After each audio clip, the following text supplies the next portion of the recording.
오늘 말씀의 제목은요, 붙잡아야 할 것을 붙잡으라 라는 말씀의 제목입니다. 이 골로새서의 중심이 뭐냐면 오직 예수예요. 오직 예수. 할렐루야.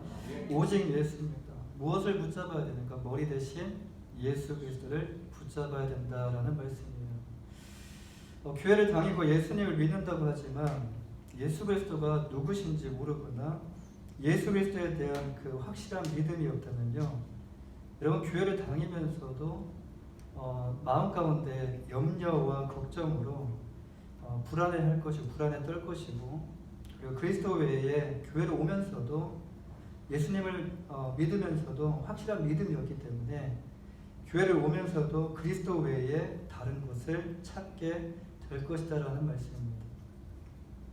이 믿음이라는 것이 어떻게 보면 별거 아닌 것처럼 보이지도 않고 별거 아닌 것처럼 이렇게 생각이 들 수 있는데, 여러분 믿음, 곧 예수 그리스도를 믿는 믿음이 이만큼 중요합니다. 내 마음에 평안이 있느냐, 내 마음에 평안이 없느냐, 이만큼 중요합니다. 이 마태복음 7장에 보시면은 반석 위에 지은 집과 모래 위에 지은 집에 관한 이 비유의 말씀이 나와요. 잘 아시는 말씀입니다. 어떤 말씀이죠? 모래 위에 지은 집은요, 비가 내리고 창수가 나고 바람이 불면 견디지 못하고 그 집이 무너지는데, 반대로 이 반석 위에 지은 집은 비가 내리고 창수가 나고 바람이 불어도 무너지지 않는다라는 말씀이에요. 어디에 집을 지어야 하는가라는 말씀입니다. 우리의 신앙, 우리의 믿음 어디 위에 세워야 되냐라는 말씀이에요. 어디에 집을 짓느냐에 따라 달라지는 것은, 여러분 이런 위기 상황이 닥쳤을 때에 달라진다는 거예요.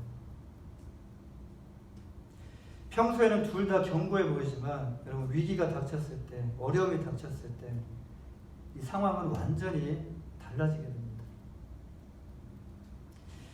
우리의 믿음이 지금 어디 위에 있느냐가 중요하다라는 말씀입니다. 우리가 우리의 믿음을 반석 대신 예수 그리스도 위에 둔다면 세상의 그 어떤 말에도 흔들리지 않을 것이고 무너지지 않을 것이다라는 말씀입니다. 조금만 뭔 말만 들으면요, 내가 뒤처지는 것처럼 느껴져요. 조금만 말만 들으면 내가 없어 보이는 그런 느낌이 들어요. 조금 대단한 사람 만나면은, 조금 뭔가 있는 사람 만나면은 주눅이 들어요. 그리고 그것을 위해서 열심히 살아야 된다는 그런 생각 또한 들어요. 그런데 우리가 우리의 믿음을 반석 대신 예수 그리스도에 둔다면, 여러분 그 어떤 말도요, 그 어떤 말도 우리의 마음을 흔들 수 없고 우리의 삶을 무너뜨릴 수 없다라는 것입니다. 우리를 무너뜨리는 하는 것이 얼마나 많을까요? 한번 생각해 보십시오. 하루에도 여러 가지 말을 듣습니다. 아침부터 일어나서 저녁까지, 잠들기 전까지 여러 말을 들어요.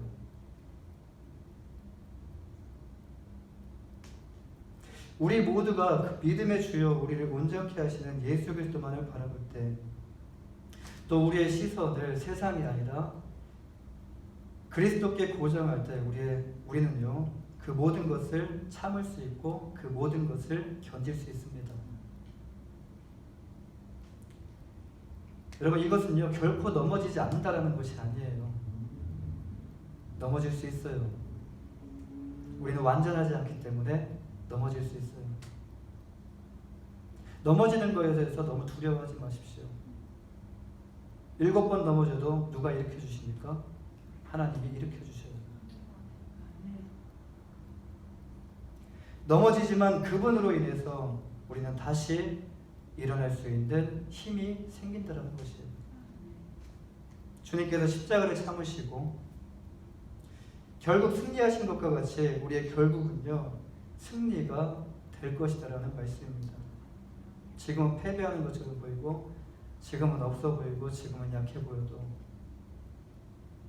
주님께서 죽음을 이기시고 승리했던 것처럼 우리의 결국은요, 승리의 계산가를 부르게 될 것이고, 우리는 그때 지금 눈물을 흘리고 고통스러운 이런 삶을 우리가 살아가지만 우리는 그때 웃을 것이고 함께 하나님과 행복할 것이다라는 말씀입니다.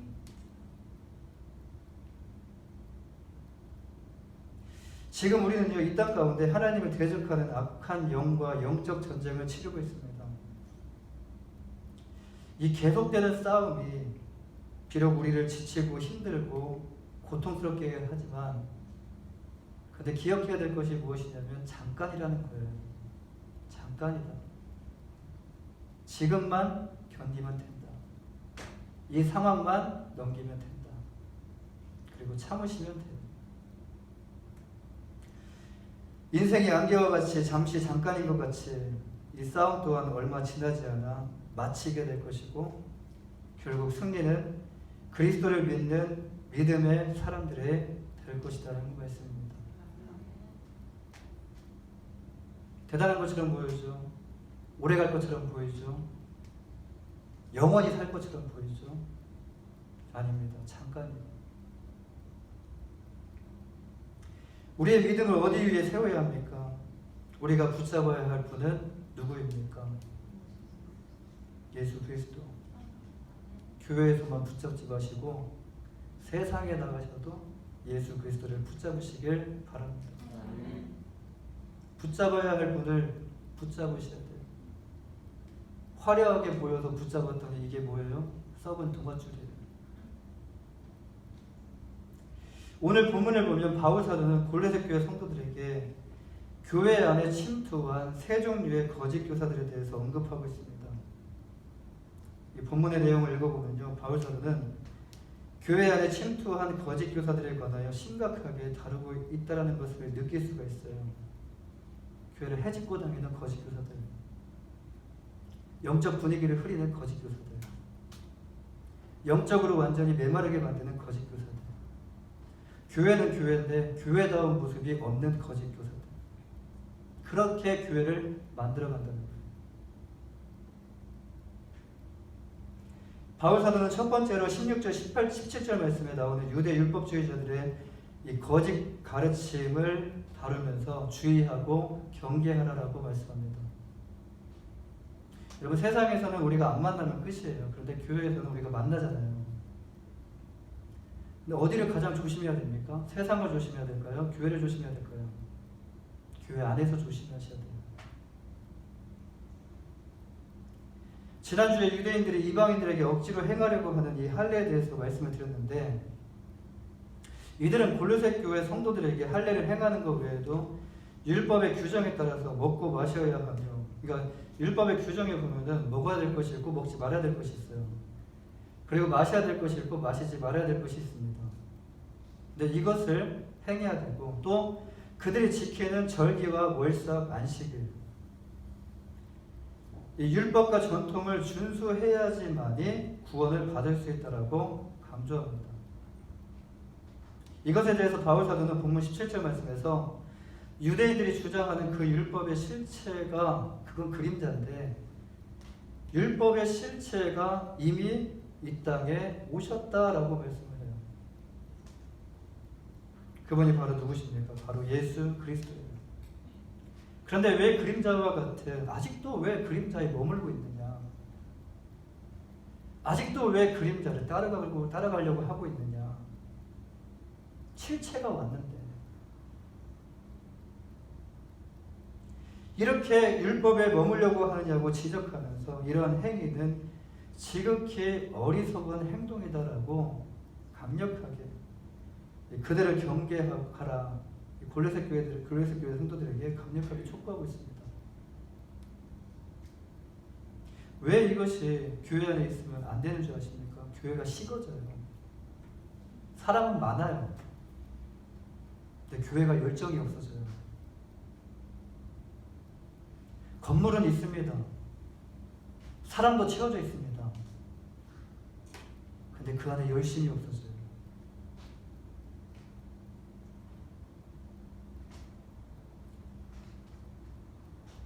두 번째로 바울 사도는요, 18절 19절 말씀에서 영지주의자들의 거짓 가르침을 다루고 있는데요, 첫 번째는 유대 율법주의자들의 거짓 가르침을 다루고 있고요. 두 번째로는 영지주의자들에 대한 거짓 가르침을 다루고 있어요. 이 본문 18절 말씀에 비춰보면 이 영지주의자들이 교회 안에 들어와 가지고 인간이 하나님을 직접 예배하는 것은 교만한 것이다. 너희들이 지금 하는 행위가 교만한 것이다. 어떻게 너희들이 지금 하나님의 이름을 버젓이 불러가면서 하나님을 예배할 수 있겠느냐? 교만하다.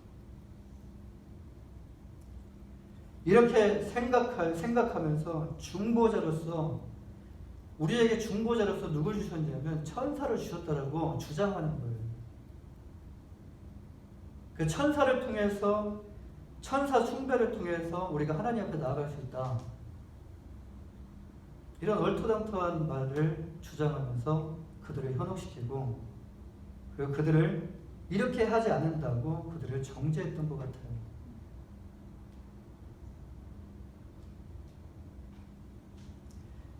바울 사도는 이것에 대해서 본문 19절 말씀을 통하여 그들의 허구성을 지적하면서 그리스도의 몸인 교회는 오직 머리이신 그리스도와 함께 연합할 때만 생명력을 지니고 그 안에서만 온전하게 자랄 수 있다고 밝히고 있어요. 오직 누구를 통해서요? 예수 그리스도를 통해서 연결될 때, 예수 그리스도를 통하여 우리가 연결될 때 우리 안에 생명이 주어지게 된다는 겁니다. 우리가 힘을 얻게 되고 능력을 얻게 됩니다. 바울 사도는 마지막으로 20절과 23절 말씀까지를 보면 등장하는 금욕주의자들의 거짓 가르침을 다루고 있는데요. 이제 금욕주의자, 율법주의자, 영지주의자, 금욕주의자. 이 본문 21절 말씀에 보면 붙잡지도 말고 맛보지도 말고 만지지도 말라. 어떤 광고 생각나지 않으십니까? 이가탄 광고인가요? 씹고 뜯고 맛보고. 모르시는 거구나. 붙잡지도 말고 맛보지도 말고 만지지도 말라. 이것은 그 당시에 금욕주의자들이 주장하는 3대 표였어요. 세 가지 표어를 가지고 있었다는 거예요. 붙잡지도 말고 맛보지도 말고 또 만지지도 말고. 이들은 자신들이 만든 규정을 자기들이 만든 그 규정을 하나님께 의롭다함을 얻는 수단으로 여긴 자들이었는데요. 이들은 오직 금욕을 통해서만 몸을 막 힘들게 해야지만이 거룩해지고 하나님의 온전한 구원을 이룰 수 있다라고 주장했던 것입니다. 계속 이 세 가지가 교회 안에서 여기서는 이 말하고 저기서는 저 말하고 또 저기서는 이 말하고.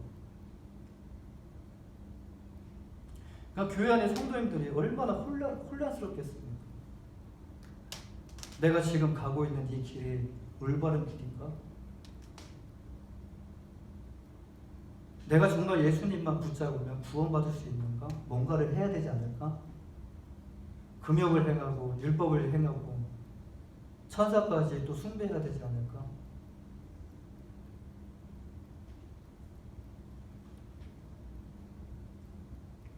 그런데 바울 사도는 이에 대해서 그리스도인의 성결한 생활 및 이 천국에 들어가기 위한 조건과는 전혀 상관이 없는 그 모든 것이 인간적인 가르침이기 때문에 이러한 교훈과 이 가르침을 피하고 경계하라고 말씀합니다.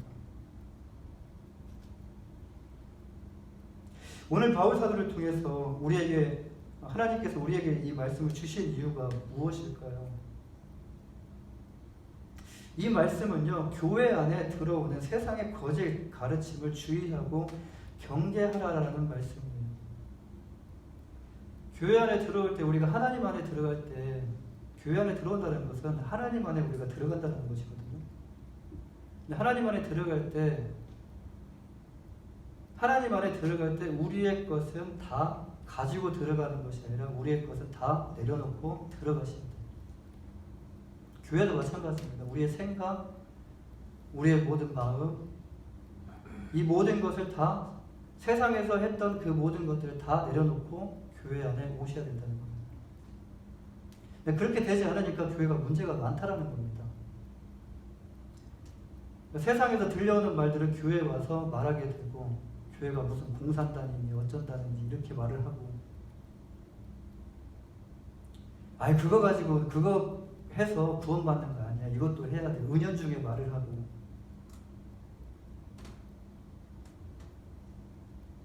교회가 혼란스럽죠. 교회가 그냥 섞여 있는 거예요. 교회가 탁해집니다.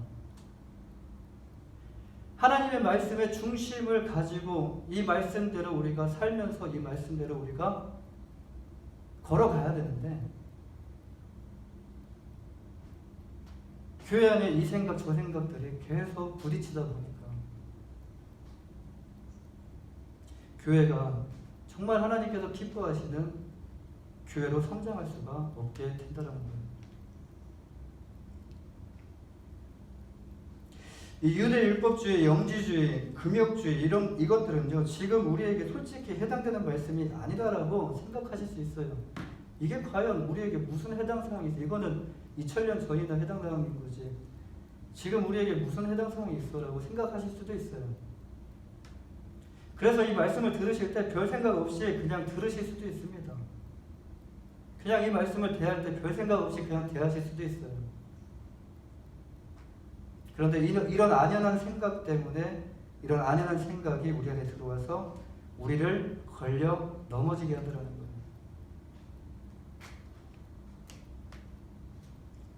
그래서 생각을 조심하셔야 됩니다. 생각을 조심하셔야, 이거 다 아는 말씀이야. 그러니까 하나님 말씀을 들으면서도 이거 다 아는 말씀이야? 이건 몰라도 돼. 이건 너무 가벼워. 다 이렇게 가지를 다 치고 나니까 남는 게 있어요, 없어요? 없어요. 사단은 변장의 대가입니다. 오늘날의 시대와 문화라는 화려한 옷을 입고 여러 가지 모양으로 우리에게 뱀처럼 슬그머니 다가와요. 산에 올라가셔서 뱀을 혹시 마주치신 적 있으십니까? 뱀은 소리 없이 다가와요. 이것이 이미 우리 안에 들어와 어디엔과 또리를 틀고 견고하게 진을 치고 있을 수 있다는 것이에요. 그래서 하나님 말씀이 들리지가 않아요. 근데 어느 순간 하나님 말씀을 내가 스스로 재단을 하고 있는 거예요. 내 생각으로 하나님 말씀을 재단합니다. 어떤 사람은 크리스찬이라는 옷을 입고 우리에게 다가옵니다. 이것은 죄라고 볼 수 없다. 크리스찬인 나도 한다. 나도 한다. 신앙이 어린 그리스도인들은요, 이 말을 듣고 어떤 행동을 취하게 될까요? 어린아이와 같은 신앙을 가진 그리스도인들이 과연 이것에 대해서 올바른 판단을 하고 올바른 결정을 할 수 있을까요?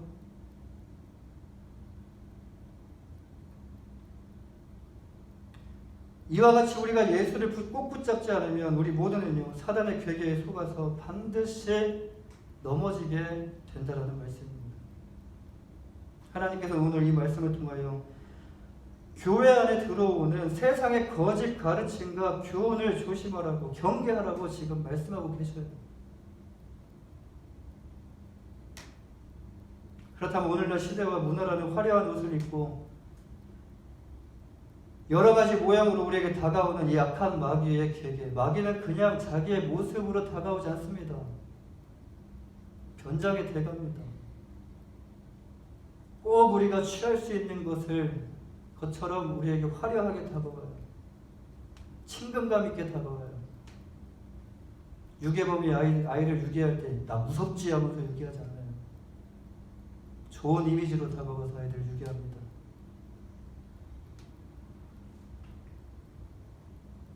악한 마귀의 계계에 넘어가지 않을 수 있는 방법은 무엇일까요? 첫 번째는 시대가 아닌 오직 예수 그리스도께만 순종하고 따라가는 것입니다. 할렐루야.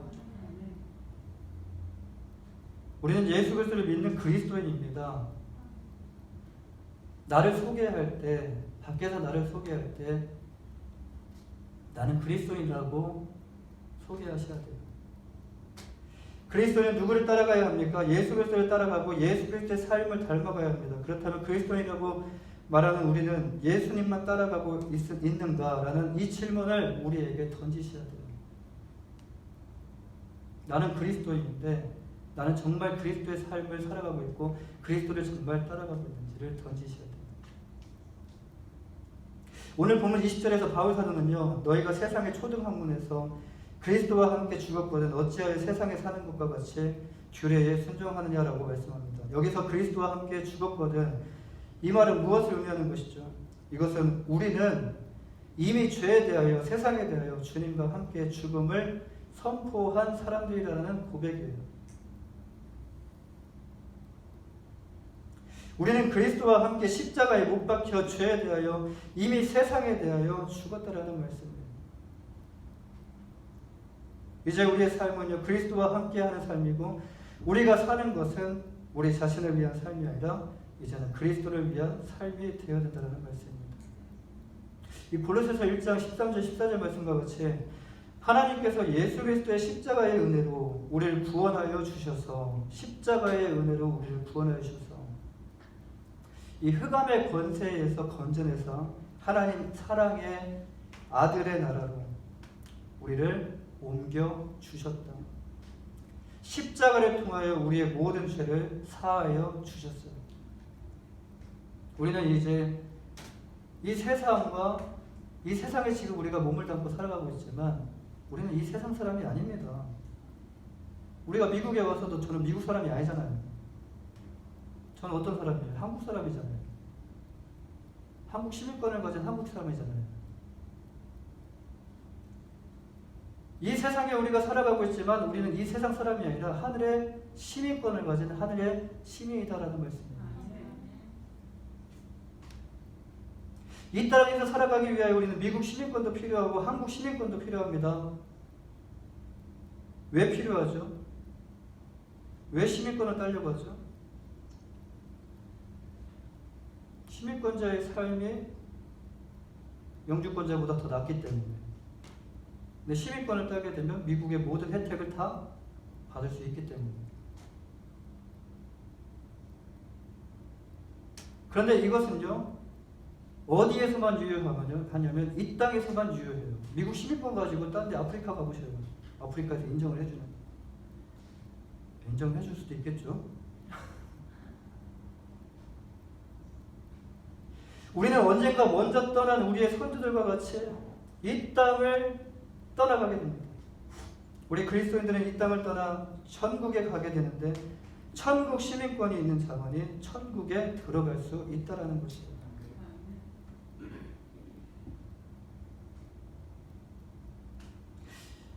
여기서 천국 시민권은 예수 그리스도를 구주로 믿는 믿음, 다시 말해서 구원의 믿음을 의미합니다. 두 번째로 이 세상의 풍조는요, 우리에게 조금도 유익이 없음을 기억하셔야 됩니다. 본문 23절 말씀에 보면요, 이런 것들은 자의적 숭배와 겸손과 몸을 괴롭게 하는 데는 지혜 있는 모양이나 오직 육체에 따르는 것을 금하는 데는 조금도 유익이 없느니라 라고 말씀합니다. 왜 이런 것들을 행합니까? 왜 이런 것들을 행하죠? 힘든 거 알아요. 그런데 왜 이런 것들을 행하죠? 행하는 이유가 무엇이죠? 유익하다고 생각하기 때문에 행하는 거예요. 인간은 사람은 참 이기적이어서요, 자신에게 유익이 된다고 생각하면 힘들어서 몸이 부서져도 그것을 하고 맙니다. 내 안에 유익이 있다면, 나에게 유익이 있다면 내 몸이 부서지는 한에 따라서 그것을 이루고 말아요. 자신에게 유익하지 않는데 굳이 그것을 할 필요가 있을까요? 관심도 없습니다. 유익이 안 되면 관심도 없어요. 자기에게 이익이 되는 사람을 찾아가지 자기에게 이익이 되지 않는 사람을 찾아가지도 않아요.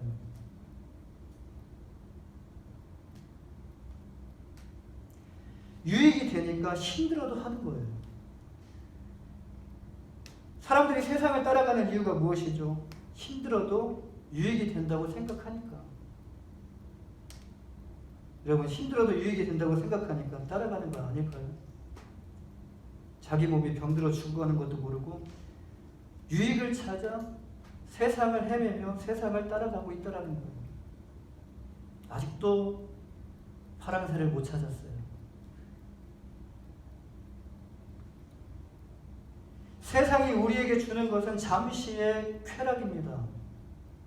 그것을 통하여 얻는 쾌락이기 때문에 따라가는 것이에요. 이것을 다른 말로 육체의 즐거움이라고 말할 수 있는데요. 육체가 이걸로 인해서 좋아합니다. 이 낙으로 좋아해요. 육체가 먹는 거 좋아하고 하는 거 좋아하고 어디 가는 거 좋아하고 육체가 너무 좋아요. 근데 갔다 오면 뭐예요? 오히려 더 피곤해서 그냥. 그래도 육체가 좋아하기 때문에 이것을 행한다는 거예요. 이후에 더한 고통이 온다는 것을 알면서도 육체가 너무 좋아서 이것을 끊을 수가 없어요. 마약처럼 끊었는데 다시 생각나요. 그날을 잊을 수가 없는데도 그렇게 또 행하고 우리가 살아갑니다. 이것도 잠시지만 만약 이 땅 가운데 쾌락이 없다면 사람들이 과연 이 세상을 따라갈까요? 사람들도 그 정도의 생각은 다 가지고 있습니다. 영리합니다. 지혜롭습니다. 자신에게 주는 그 뭔가의 즐거움, 그 뭔가의 쾌락이 있기 때문에 따라가는 것이고 그것을 행하는 것입니다. 그 기쁨 이후에 우리에게 찾아오는 것은 더한 고통인데도 그거 생각하지 않아요. 우선 하고 가요.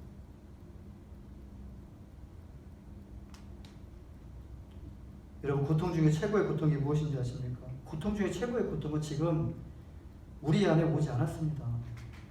아십니까? 고통 중에 최고의 고통은요, 사망의 고통이에요. 사망의 고통. 내가 지금 최고를 경험하고 있는 것 같은데 아니요, 최고가 오지 않았어요. 죽으면 끝나는데 무슨 고통이 있습니까? 라고 생각하시는 분들도 계실 거예요. 근데 성경은 우리에게 육체의 죽음 이후에는 영혼의 고통에 대해서 분명히 말씀하고 있다는 거예요. 바울 사도는 이것에 대한 결론을 이렇게 내리고 있습니다. 그것은 바로 세상은 우리에게 조금도 유익을 주지 못한다라는 결론입니다. 마지막 세 번째로 위의 것을 찾고 위의 것을 생각하고 위의 것을 붙잡아야 한다는 것입니다.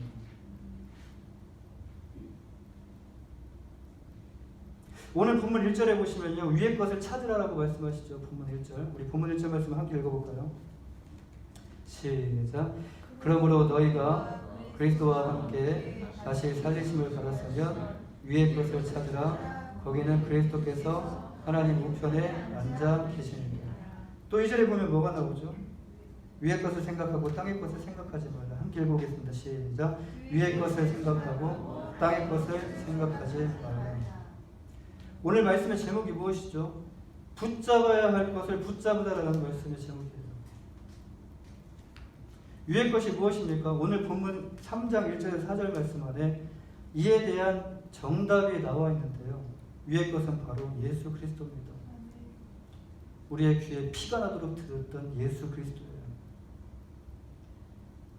귀가 딱지가 될 정도로 들었던 예수 그리스도. 근데 잊지 말아야 될 분이 예수 그리스도예요. 영원히 간직해야 될 분이 예수 그리스도예요. 마지막 이 땅을 떠나기 전까지 우리가 품어야 될 분이 예수 그리스도예요. 그것이 없으면 세상 따라갑니다. 그것이 없으면 세상 흔들립니다.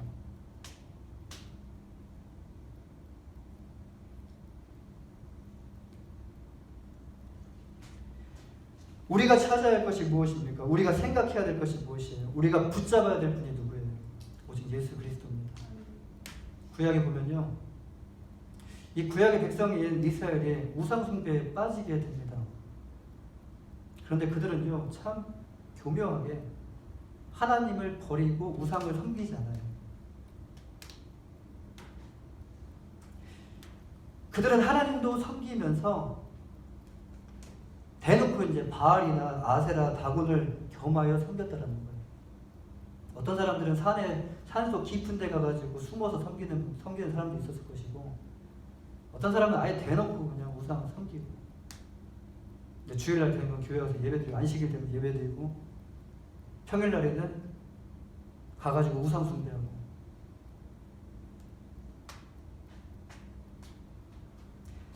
하나님은 이것에 대해서 뭐라고 말씀하시냐면 영적 간음이다라고 말씀하셔요.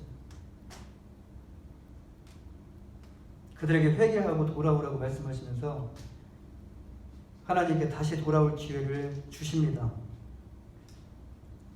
지금 우리에게도 계속 기회를 주셔요. 말씀으로 주셔요. 근데 돌아올 기회를 주셨는데 그들은 돌아오지 않습니다. 그들은 우상뿐만 아니라 하나님도 섬겼기 때문에 이렇게 말하는 것이 그들이 솔직히 뭘 잘못했는지를 모르는 거예요. 깨닫지 못한다는 거예요. 하나님은 회개하지 않는 그들을 어떻게 하셨죠? 심판하시고 바벨론의 포로로 끌려가게 만드셔요. 마태복음 6장 24절 말씀에서 주님은 이것에 대해서 한 사람이 두 주인을 섬기지 못할 것이니 혹 이를 미워하고 저를 사랑하거나 혹 이를 중히 여기고 저를 경히 여기니라. 너희가 하나님과 재물을 겸하여 섬기지 못하느니라. 하나님은 우리가 우상을 섬기면서 하나님을 사랑하는 것을 원치 않으십니다. 우상을 섬기면서 하나님 앞에 예배하기 위해서 나오는 것을 원치 않으신다는 거예요. 누구만 사랑하기를 원하십니까? 오직 하나님만 사랑하기를 원하십니다. 사단은 우리가 하나님만 사랑하도록 내버려두지 않습니다. 고린도서 11장 14절 15절 말씀에 보면요, 이것은 이상한 일이 아니니라. 사탄도 자기를 광명의 천사로 가장하나니 그러므로 사탄의 일꾼들도 자기를 의의 일꾼으로 가장하는 것이 또한 대단한 일이 아니니라. 그들의 마지막은 그 행위대로 되리라 라고 말씀하십니다. 행위대로 되리라. 오늘날 사단은 오늘날에 맞는 시대의 옷을 입고, 미국에서 이렇게 좋은 옷 입고 한국 갔더니 촌티나더라고요. 그래서 벗어 던져버리고 가가지고 옷을 샀어요. 한국에 맞는 옷을. 만약에 사단이 시대에 맞는 옷을 입지 않고 이렇게 다른 옷을 입고 갔다면 분명 걸리죠. 근데 사단은요, 오늘날 사단은 오늘날에 맞는 시대의 옷을 입고 오늘날에 맞는 문화의 옷을 입고 우리에게 교묘하게 다가와 하나님을 섬기면서 동시에 우상도 섬기도록 만듭니다. 근데 이게 죄인 줄 몰라요.